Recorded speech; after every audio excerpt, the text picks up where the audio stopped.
Namangha ang mga Exalted habang umiiling-iling, lalo pa sa galing ni Yilan. Sino ba ang batang ito? Ang paghasa niya sa Heaven Dragon Soul ay napaka-perpekto. Akala natin noon na mas maganda ang bersyon ni Zuofan ng Heaven Dragon Soul. Pero hindi ko akalaing mas hihigit pa ito ni Yilan. Pakiramdam ko, hindi kayang tapatan ng ating kaalaman ang kanya. Napabuntong hininga si Exalted Haiyan sa gulat. Napilitang umamin si Exalted by May. Tama. Tulad ng pagkikita ng mga magkaribal, laging may mas magaling. Ganoon din sa Heaven Dragon Souls. Sinundan ni Yilan ang pinakamainam na landas sa pagpapalakas. Hindi ko lubos maisip na maabot ng Heaven Dragon Soul ang ganitong lakas. Tulad nga ng kasabihan, ang bago ang pumapalit sa luma. Gaya naming matatanda, napabuntong hininga si Exalted by May, at tumango si Exalted Hyra. Tumayo ito at tumingin sa hukom. Yinwan, ibalik mo na sila. Ano? Nagulat ang hukom at hindi makapaniwalang tiningnan ang dalawang Exalted. Sa lahat ng Double Dragon Gatherings, ang mga Exalted ay nananatiling tahimik na tagamasid. Simbolo ng katarungan, hindi nakikialam, at palaging sumusunod sa alituntunin.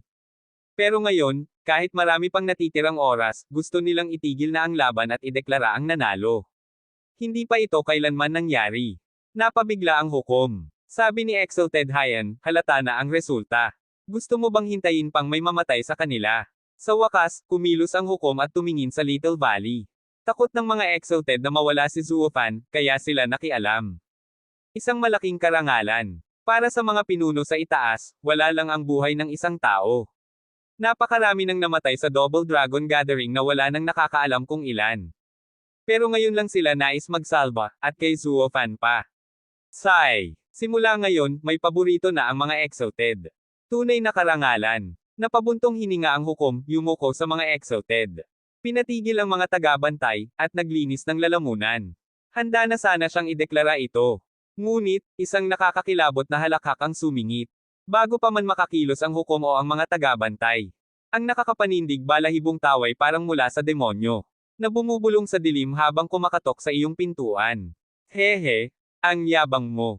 Kahit ang kayabangan ay may hangganan. Gusto mo akong sumuko? Hindi pwede. Nagmula ang halakhak kay Zuofan na tila mahina pa rin sa itsura. Ngunit matalim at malinaw ang mga mata. Wala na ang seryoso niyang anyo, napalitan ito ng tila baliw na tingin. Iyan lang ba ang kaya ng iyong decimating Golden Heaven Dragon King? Kung ganoon, ituring mong panalo na ako. Variant Heaven Devouring Demonic Dragon King. Nabigla ang lahat, pati si Yilan, nang muling yumalulong ang Dragon Soul ni Zuofan. Nawala ang pulang liwanag nito. Pumikit ang mga mata, parang natutulog. At nang damilat muli, itim na itim ang mga mata nito. Nawala rin ang dati nitong mabagsik na presensya. Pinalitan ng purong kasamaan. Ang itim nitong mga mata ay lalong nagpapalalim sa takot. Parang sinisipsip ang iyong kaluluwa. Unti-unti ring nangangitim ang buong katawan nito. Naglalabas ng hindi maipaliwanag na panganib kahit nakakulong pa rin. Napamulagat si Yilan. Ano to? Bakit nagpalit ng kulay? Iba na rin ang aura nito. Parang ibang soul na ang nakikita ko. Napatigil sa gulat pati ang mga Exalted. Ayon sa Law Ika, ang soul ay nababago ayon sa paraan ng cultivation at pag-unawa ng may-ari. Kapag nakuha na nito ang katangian ng may-ari, hindi na ito dapat magbago. Bakit ito nagbago, ng 2 beses pa? Noon, mabagsik at marahas ngunit matuwid. Ngayon, malupit at walang awa, tulad ng pinakamasamang mamamatay tao sa kasaysayan.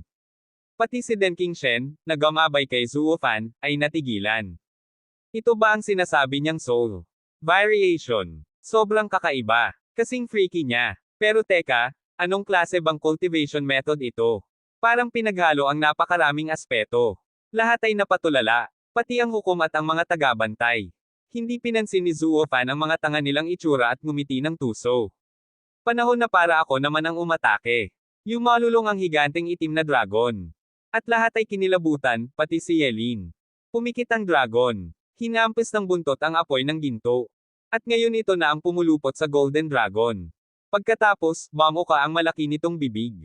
At kinagat ang Golden Dragon, dahilan upang ito'y umatungal. Naramdaman ni Yilan ang kirot sa kanyang isipan, na sugatan ang kanyang kaluluwa. Bilang tugon, sumabog ang gininto ang apoy tulad ng bulkan. At binalot ang itim na dragon. Ngunit ang itim na dragon ay kasing creepy ng may-ari nito. Hindi ito natakot, taliwas sa Almighty Scarlet Dragon King. Sinipsip ng itim na aura ang apoy sa halip na matupok. Lubos na nabigla si Yilan. Ano? Iyan ang Dragon Ancestors Decimating Golden Flame. Gayunpaman, dahil sa cultivation method ni Zuo Fan mula sa Nine Serenities Emperor na Demon Transformation Art, at Heaven Dragon Soul. Nabuo ang Heaven Devouring Demonic Dragon King na kayang sumipsip ng anuman sa mundo. Walang laban ng Decimating Golden Flame ni Yilan sa ganitong uri ng soul. Mabigat ang tingin ni Yilan at napakagat sa labi. Ito ba ang kakayahan ni Zuo-Fan? Ano sa tingin mo? Ngumiti si Zuo-Fan. Sabi ko na sayo, tao pa rin tayo sa huli. Hindi lubos na akma sa atin ang landas ng Sacred Beast. Sa palagay mo ba kaya mo pa akong talunin sa Soul Battle? Kumunat ang noo ni Yelan at kumislap ang mga mata. Mali ang naging tingin ko sayo. May tinago ka pang mga teknik sa kaluluwa mo. Kung ganoon, ipapakita ko sayo ang pinakadalisay na Heaven Dragon Soul. Kumikislap sa gininto ang apoy ang kanyang mga mata, habang mabilis na gumagalaw ang kanyang mga kamay sa sunod-sunod na hand signs. Ang dragon ay pinakamalakas at pinakamatatag na nilalang. Ang demonic dragon mo ay kakaiba at kayang tanggapin ang apoy ko. Pero sobrang lambot pa rin. Ipapakita ko sayo kung paano dapat ang isang tunay na dragon. Sa isang sigaw, nagtapos ang kanyang signs. Ipakita ang iyong bagsake. Decimating Golden Heaven Dragon King, Scale Shedding. Yumalulong ng malakas ang kanyang dragon at naglabas ng nakakasilaw na gintong liwanag. Napayugyug nito ang katawan at itinapon ang demonic dragon. Wala nang pagkakataon ang demonic dragon na muling kumapit, habang tumitindig ang mga kaliskis ng golden dragon. At naging parang maliliit na talon na tumalsik papunta sa kalaban. Ang bawat kaliskis ay may bitbit na nakakapasong apoy na kayang sunugin ang kahit ano. Napalalim ang tingin ni Zuo-Fan, masama ang kutob. Dahil sa instinct mula sa kanyang dalawang buhay, agad niyang pinaalis ang soul. Ngunit huli na, bumagsak na parang ulan ang mga kaliskis. Tumama sa demonic dragon. At pumasok ang mga golden flame sa loob ng katawan nito. Hindi na ito nakasipsip, sumabog agad ang apoy. Ang malupit na lakas ng apoy ay nagpabalisa sa dragon. At pati si Zuo-Fan ay nasaktan sa isipan. Ngumiti si Yilan habang pinalaya ang kanyang dragon. At inutusan itong sakmalin ang kalaban mula sa dalawang direksyon. Nagkalat ang itim na aura ng demonic dragon dahil sa pagsabog. Naabutan ito ng claw attack. Ngumiti si Yelan nang makitang kinakalmet ng kanyang dragon ang mukha ng kalaban. Na parang sampal kay Zuo-Fan mismo. Haha, kahit kayang tanggapin ng dragon mo ang apoy ko, masyado pa rin itong malambot. Ang tunay na dragon ay dapat matatag at matibay. Ang dragon mo, gawa lang sa halo-halong bagay, hindi sapat kumpara sa ganap na perpeksyon. Sa lakas pa lang, talo ka na. Wala kang laban sa akin, kahit sa soul. May pagkabaliw na sa mga mata ni Yilan habang tumatawa.